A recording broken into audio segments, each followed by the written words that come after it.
Bismillahirrahmanirrahim. Assalamualaikum warahmatullahi wabarakatuh. Innal hamdalillah nahmaduhu wa nasta'inuhu wa nastaghfiruh wa na'udzu billahi min shururi anfusina wa min sayyiati a'malina may yahdihillahu fala mudhillalah wa may yudlil fala hadiyalah. Asyhadu an la ilaha illallah rabbul alamin wa asyhadu anna Muhammadan abduhu wa rasuluhu khatimun nabiyyin. Allahumma shalli ala Muhammad wa ala ali Muhammad amma ba'd. Yang pertama dan yang utama, puja dan puji marilah kita panjatkan ke Zat Ilahi Rabbi yang telah memberikan negeri yang subur makmur. Semuanya itu agar kita banyak bersyukur, banyak bertafakur, dan jangan sekali-kali mempunyai sifat dan sikap takabur. Salawat dengan penuh hikmat semoga terlimpah ruah kepada pemimpin umat, pemimpin yang insya Allah akan memberikan syafaat di yaumil kiamat, asal kita turut dan manut kepada ajarannya. Tak lupa kepada keluarganya, para sahabat, tabi'in sampai kepada kita semua yang terus istiqomah mengikuti ajaran-ajaran dari Rasulullah SAW. Alhamdulillah, di haflah mubarakah ini kita bisa bermuazahah, bisa bersilaturahmi dalam rangka meningkatkan keimanan dan ketakwaan kepada Allah Subhanahu wa taala.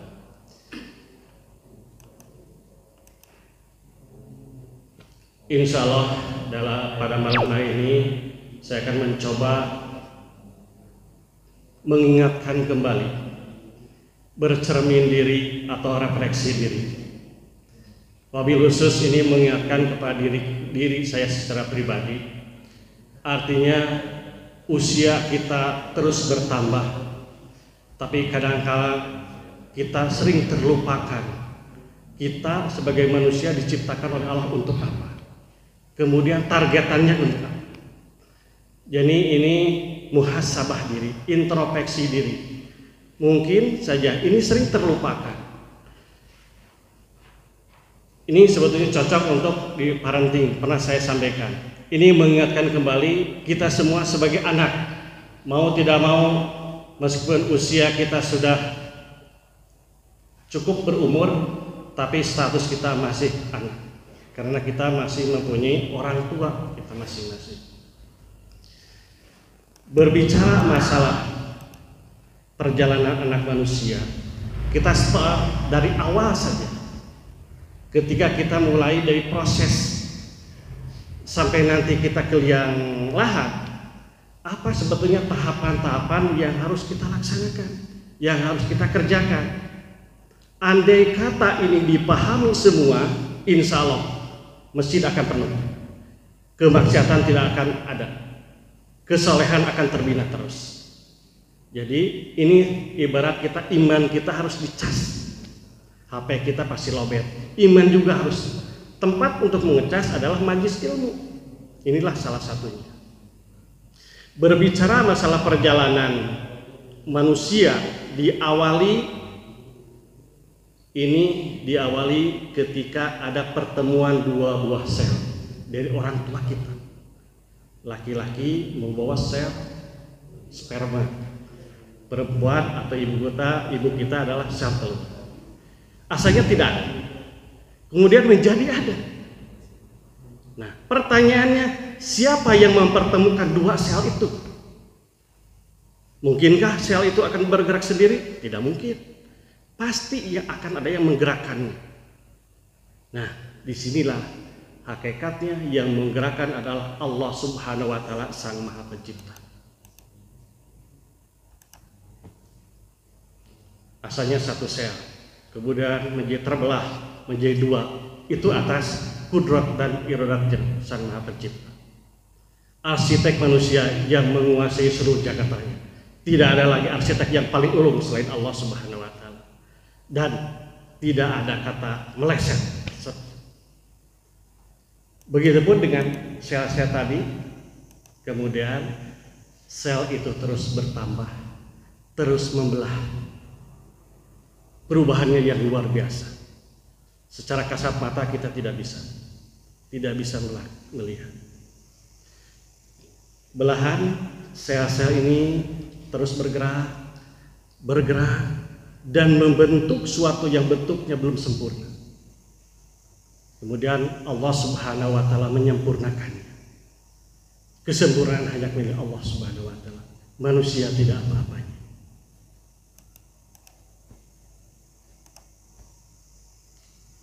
Belahan sel tadi kemudian berubah menjadi segumpal darah, dan dia akan terus bergerak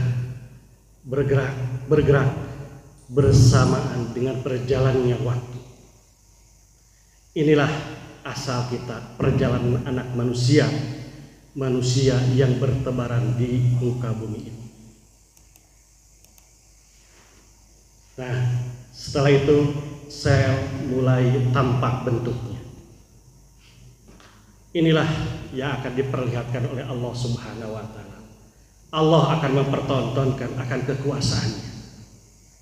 Inilah wujud awal kita sebagai manusia.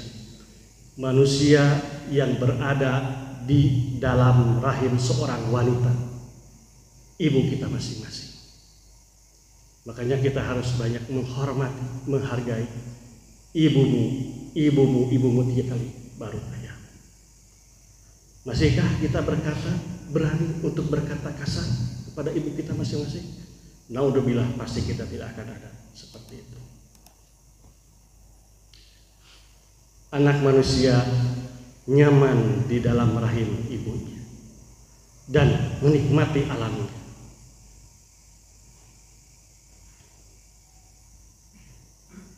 Kita sebagai manusia ketika di janin tidak mengerti apakah akan yang terjadi nanti hari esok. Tidak akan pernah merasakan sesuatu. Kita tidak mengerti apa-apa. Dan kita bukan siapa-siapa. Dan kita tidak pernah menyadari akan jadi bagaimana ketika kita dilahirkan. Kita seperti ibarat manusia yang koma, tidak berdaya apa-apa di alam rahim ibu kita masing-masing. Kita tidak bersadar. Inilah posisi kita dulu ketika di alam kandungan ibu kita masing-masing. Kita tidak mengetahui apa yang akan terjadi, kita tidak mengetahui apapun yang akan tertimpa kepada kita semua. Manusia tidak ada daya upaya dan tidak ada kekuatan apapun. Tidak bisa mengerti, tidak bisa bicara, dan tidak mampu apapun.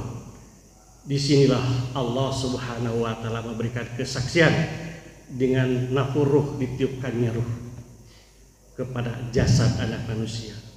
Dan disinilah mulai dicatatkan amalannya, rezekinya, ajalnya, amal baik dan solehnya.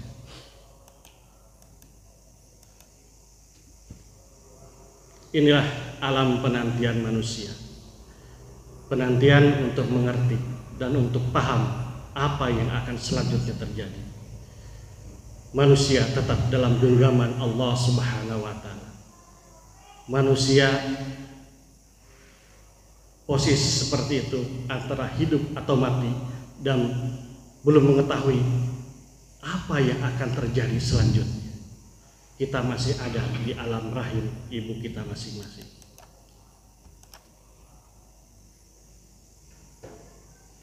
Kalau kita ingat, ibu kita mengandung 9 bulan.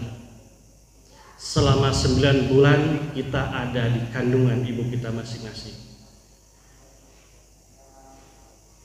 Kita terlindung dengan aman.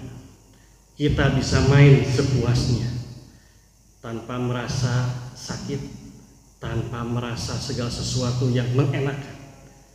Ibu kita membawa kita masing-masing kemana saja.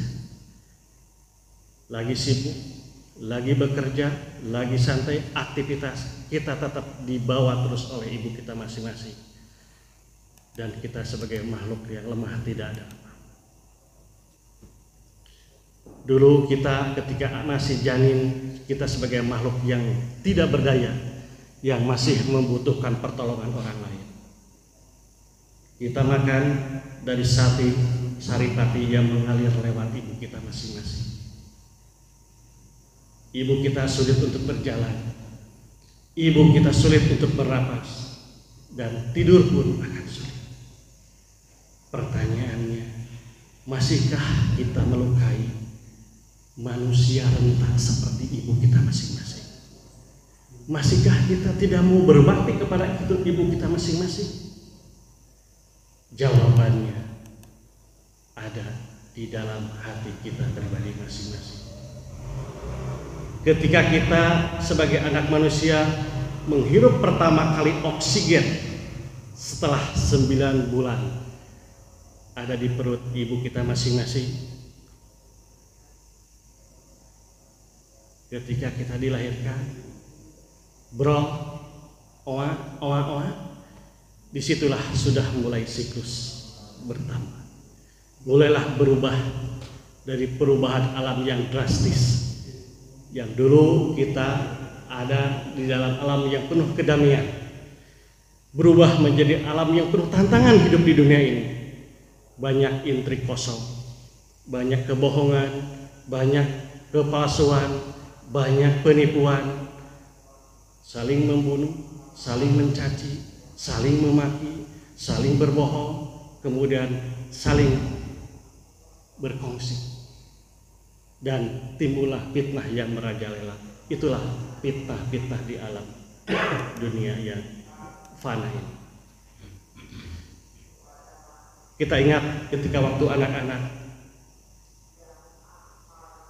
ataupun anak kita bisa melihat berbagai macam karakter anak kita yang penuh dengan kegembiraan, yang penuh dengan keceriaan, dan memang belum memahami secara benar dan belum bisa merekam apapun, sehingga kitalah sebagai orang tua yang akan mendidik, yang akan mengajarkan kepada anak itu akan dijadikan Yahudi, Majusi, atau Islam.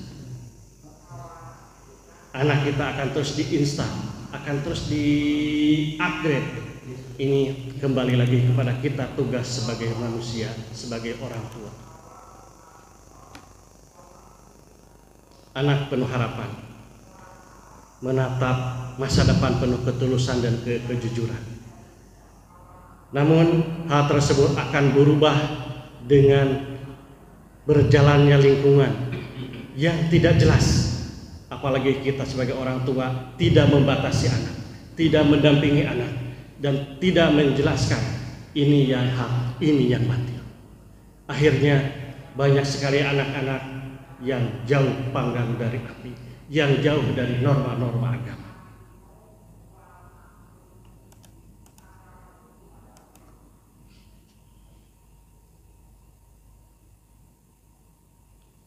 Lihatlah ketika kita melihat anak kecil, begitu tatapannya yang penuh, tatapannya, matanya adalah rahmat, senyumnya menenangkan hati, dan bicaranya memberikan berkah seluruh.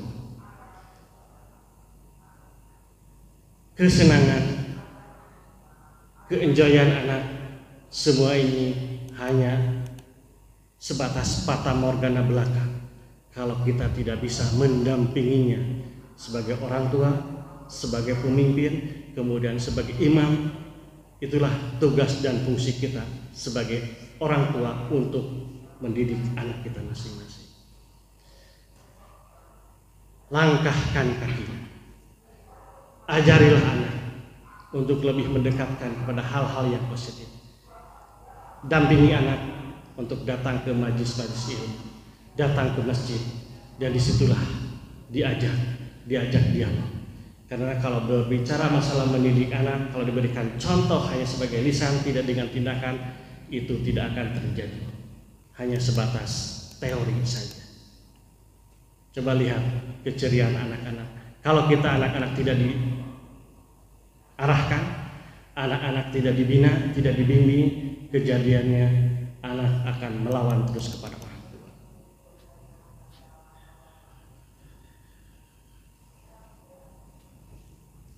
Ketika anak kita atau ketika kita masih jadi anak-anak, ketika kita masih berjalan tertatih-tatih, orang tua kita membimbing dengan sabar dan penuh kasih sayang.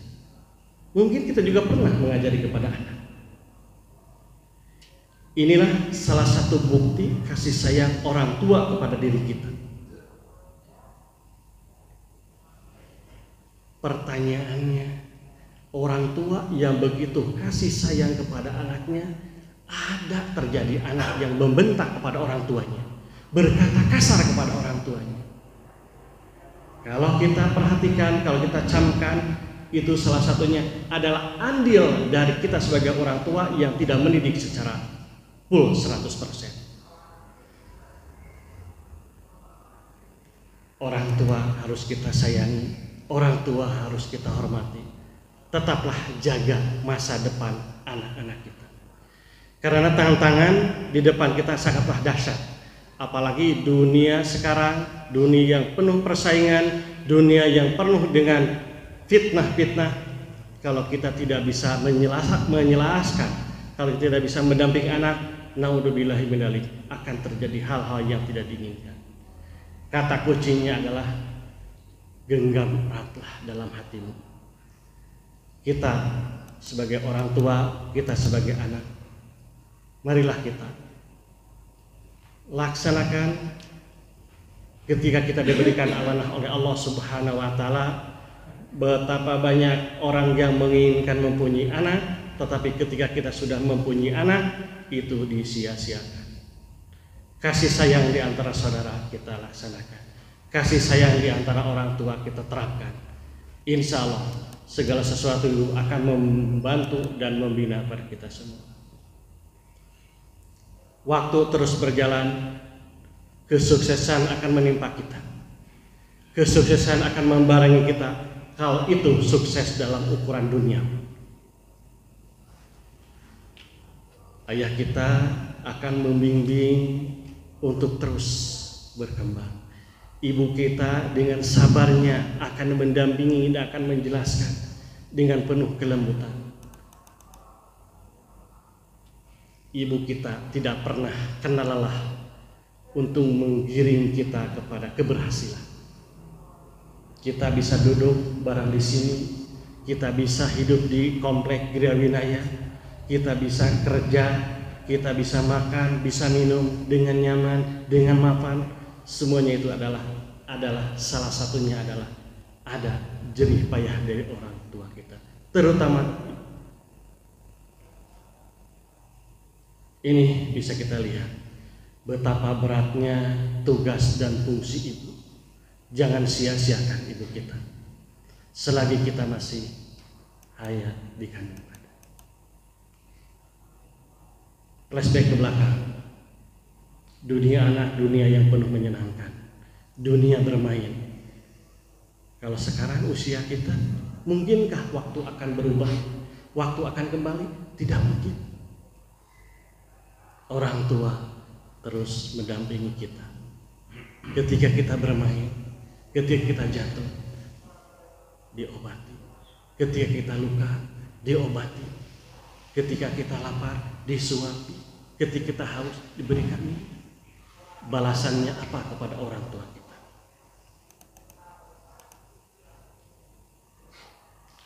Orang tua akan terus berbahagia ketika melihat anaknya tersenyum. Apalagi anaknya sudah mendapatkan segala sesuatu yang diharapkan. Jangan lupa berdoalah kepada Sang Maha Pencipta.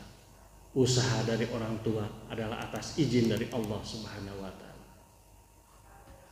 Proses yang begitu panjang dari anak-anak, singkat cerita kita sudah pasti ada perubahan. Berubah ketika kita dulu jadi anak-anak, mempunyai anak. Fisik kita sudah mulai bertambah, usia kita bertambah. Hakikatnya adalah jatah kita hidup di alam fana ini akan berkurang. Ketika ada perubahan, tubuh kita, fisik kita, emosi kita pasti akan berubah. Sudahkah siap menghadapi perubahan yang begitu cepat? Asa cikeneh budak keneh. Sekarang kita sudah dewasa, sudah mempunyai anak. Sebentar lagi kita akan mempunyai cucu. Waktu terus akan bergulir. Sudah siapkah bekal yang akan kita miliki, bekal yang kita miliki? Sudah siapkah ketika nanti kita dipanggil oleh Sang Maha Khalik? Apakah kita hanya fasenya anak-anak, remaja, dewasa, sudah tua, meninggal, sudah begitu saja, tanpa ada beban apapun? Sedangkan kita diciptakan adalah untuk beribadah. Sangat disayangkan apabila usia kita tidak dimanfaatkan sebaik-baiknya. Ayo kita sama-sama renungkan. Sudah berhasilkah kita? Berhasil di dunia? Ataukah kita juga sudah berhasil membawa bekal untuk akhirat? Rebutlah dunia dan akhirat. Ketika kita berpikir urusan duniawi, jangan melihat ke atas. Betapa banyak orang yang kaya. Kita ingin kaya seperti itu, boleh, tidak ada larangan. Tapi ketika orang itu urusan ukhrawinya, akhiratnya, agamanya bagus, kenapa kita tidak bisa seperti itu? Itulah yang harus ditempuh. Itulah yang harus kita kejar. Jadi harus seimbang. Jangan dibalik. Ketika urusan duniawi kita panas, tapi urusan ukhrawi kita diam. Nah, disinilah perlunya kita berpikir keras. Lambat laun dan akan pasti kita akan menjadi orang tua. Orang tuanya orang tua yang harus bijak. Ketika masih muda dan sampai sekarang, emosi kita tidak terkontrol, ibadah kita masih seperti dulu, buat apa?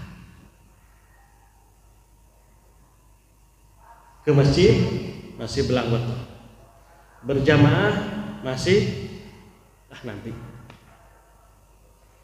duhur masih di kantor, asar masih di kantor, maghrib masih di perjalanan, isya capek, subuh dulu ketiduran. Kapan kita mau beribadah?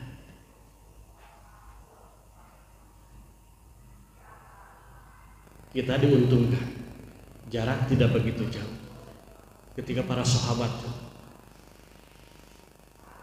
Abdullah Ummi Maktum, orang buta, ingin sholat berjamaah, jalan puluhan kilometer. Kita sudah dipermudah, jarak jauh, kendaraan ada. Kita berikan kesehatan. Ujung-ujungnya adalah kembali lagi kepada kita semua. Mau atau tidak kita berubah. Usia tidak jadi jaminan, tapi usia itu tetap harus didekatkan kepada hal-hal yang sifatnya positif.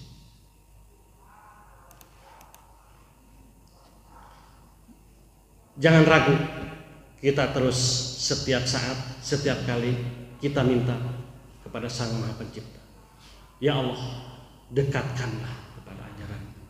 Ya Allah, jauhkanlah dari maksiat. Insya Allah, selama kita masih diberikan akal, diberikan iman, insya Allah kita bisa mendapatkan.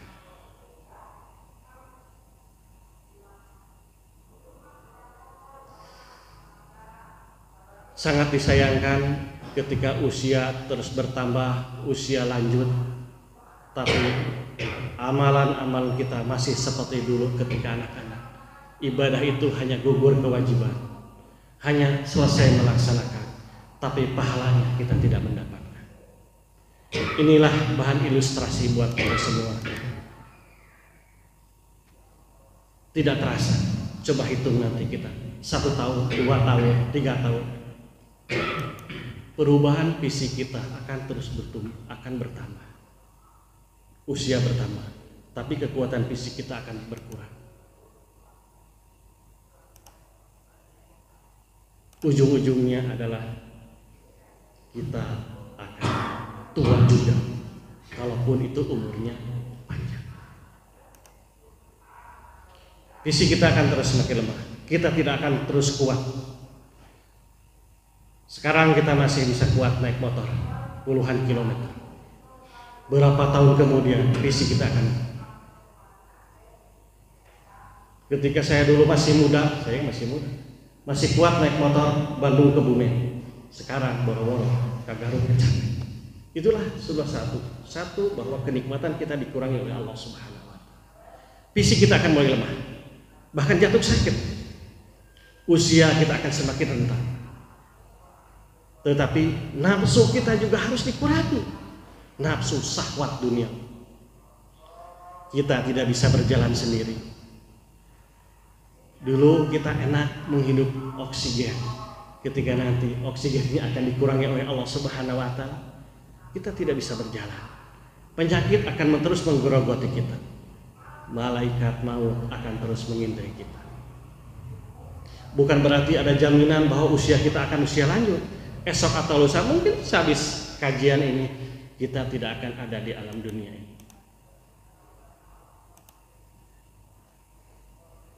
Ini salah satu potret untuk istilahnya mengajak. Andai kata kita sudah berbaring lemah seperti ini, apa yang akan dibanggakan? Kendaraan yang bagus, rumah yang mewah, uang di rekening yang itu banyak, istri yang cantik, tidak akan. Semuanya itu kembali lagi kepada kita semua. Amalan soleh yang akan menyertai kita semua. Kapling kita ini hanya ini yang terakhir. Tiada lagi. 1 kali 2 meter. Istri ketika mengantar pulang. Keluarga pulang. Anak-anak pulang. Hanya amalan soleh dan doa anak yang soleh yang akan menyertai kita. Rugi sekali apabila amalan kita masih minus, anak kita tidak berdoakan kepada kita semua, anak kita tidak dididik dengan anak yang soleh, tapi anak yang salah. Inilah potret kita terakhir, tempat peristirahatan kita yang terakhir. Inilah awal kita perjumpaan dengan Allah. Sudah siapkah bekal kita? Pasti kita ditanya siap atau tidak, pasti akan tidak siap. Sampai kapanpun kita akan tidak siap. Nah, ini jawabannya.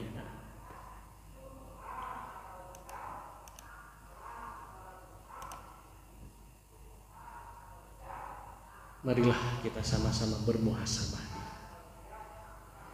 Marilah kita sama-sama introspeksi diri. Dengan siapa kita saling mengingatkan kalau bukan kita dengan saudara seiman, saudara seislam. Betapa banyak saudara-saudara kita yang diberikan nikmat sehat, nikmat kesempatan, tapi tidak pernah mendekati kepada sang pemberi nikmat. Kalau hitung-hitungan, lebih banyak ke masjid atau lebih banyak ke mall?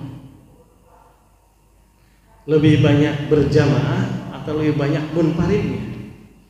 Ini PR buat kita semua, terutama untuk mengupgrade keimanan kita semua. Rasulullah Shallallahu Alaihi Wasallam mewanti-wanti, kemudian menyampaikan, manfaatkanlah waktu, optimalkanlah waktu. Iktanim homsan qobla homsin. Dari 5 perkara kepada 5. Kesempatan itu manfaatkan, optimalkan.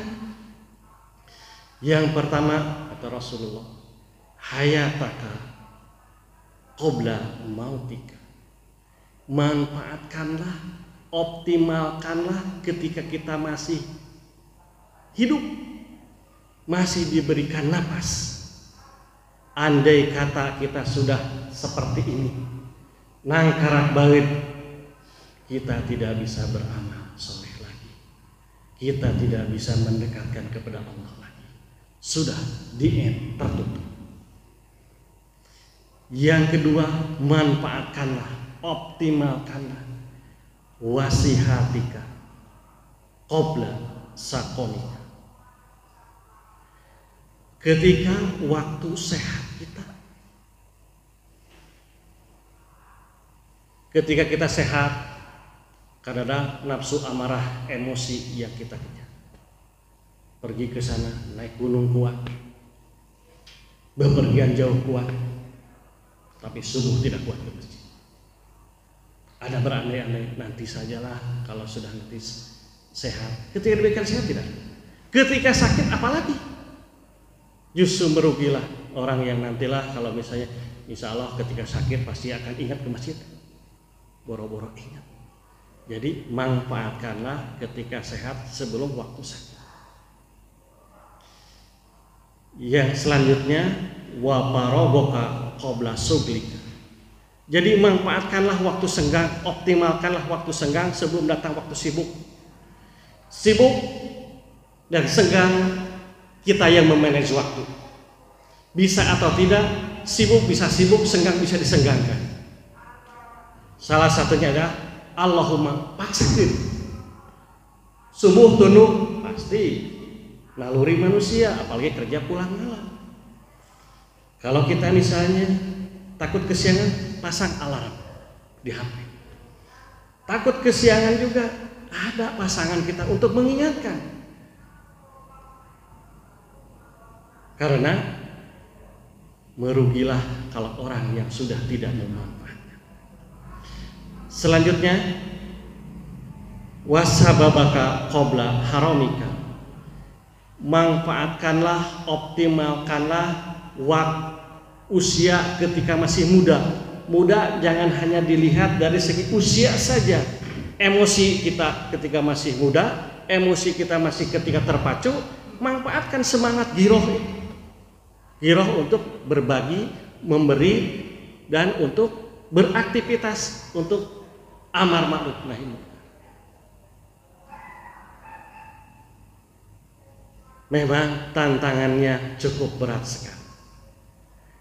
Dan yang terakhir kata Rasulullah, waginaka qabla fakrik. Manfaatkanlah, optimalkanlah, laksanakanlah ketika kita diberi kelebihan rizki, ketika diberi kekayaan sebelum kita jadi fakir. Ketika kaya, insya Allah kita bisa memberi. Tetapi kita niatkan kekayaan kita yang dimiliki, kekayaan harta yang kita miliki, hakikatnya adalah titipan dari Allah. Keluarkanlah, ada hak orang lain, ada hak fisabilillah di situ, ada hak-hak untuk mendirikan dan melaksanakan panji-panji Allah SWT. Semuanya ini adalah bekal buat kita semua, wabil khusus buat saya. Ternyata tantangan perjalanan kita dari awal kita dikandung, di proses kita dari alam rahim sampai sekarang kita belum ada apa-apanya dibandingkan dengan Rasul. Ayo, hasabu anfusakum qabla an tuhasab. Ayo, marilah kita sama-sama melakukan muhasabah diri. Marilah kita sama-sama introspeksi diri. Ibarat kita bercermin, kita melihat wajah kita.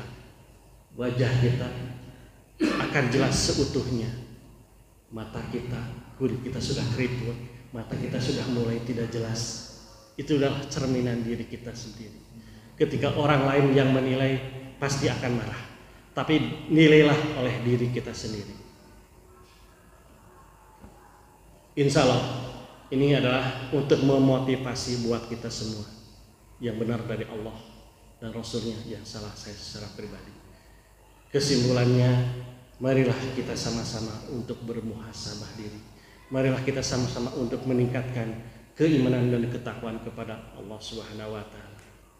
Mengingatkan akan kebaikan, insya Allah akan punya nilai, dan mengingatkan akan kejelekan akan punya nilai di mata Allah Subhanahu wa Ta'ala. Kuncinya adalah ikhlas lillahi ta'ala. Dengan siapa lagi kita berbagi?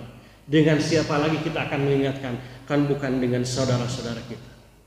Ajaklah sahabat-sahabat kita, saudara-saudara kita. Banyak jalan untuk mendekati mereka.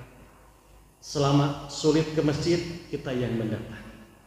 Selama sulit untuk diingatkan, Ada orang yang terbiasa datang ke masjid dan ada yang agak sulit. Kita pelan-pelan. Tugas kita adalah sama-sama untuk berdakwah kepada saudara-saudara kita. Catat, ini adalah tugas buat kita semua. Berat? Pasti berat. Tapi sesuaikannya dengan kondisi dan kemampuan kita semua. Insya Allah banyaklah ladang pahala yang ada di depan kita untuk membawa saudara-saudara kita lebih mencintai dan lebih mendekatkan kepada Allah Subhanahu wa Ta'ala. Salah satunya adalah di haflah mubarakah ini, majlis-majlis ilmu, Baitullah, rumahnya Allah. Insya Allah ada ikhtiar dari kita. Bismillah nawaitu, kita tingkatkan, kita ajak saudara-saudara kita untuk lebih mencintai agama yang mungkin itu saja yang saya sampaikan. Mudah-mudahan ini ada guna dan manfaatnya. Wabil khusus untuk mengingatkan kita kembali, ternyata hidup kita hanya sementara, bekal kita belum cukup. Maka start dari sekarang, bismillah, kita optimalkan amalan-amalan soleh kita dengan niat nawaitu ikhlas lillahi ta'ala. Sekian dan terima kasih. Mohon maaf yang sebesar-besarnya. Bila taufiq wal hidayah. Assalamualaikum warahmatullahi wabarakatuh.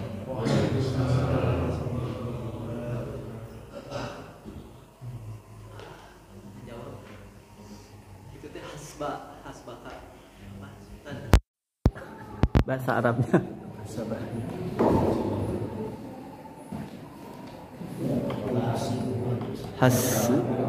Arab gundul eta baji.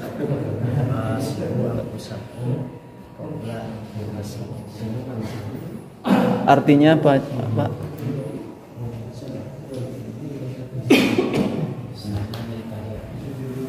Sebelum dihisab.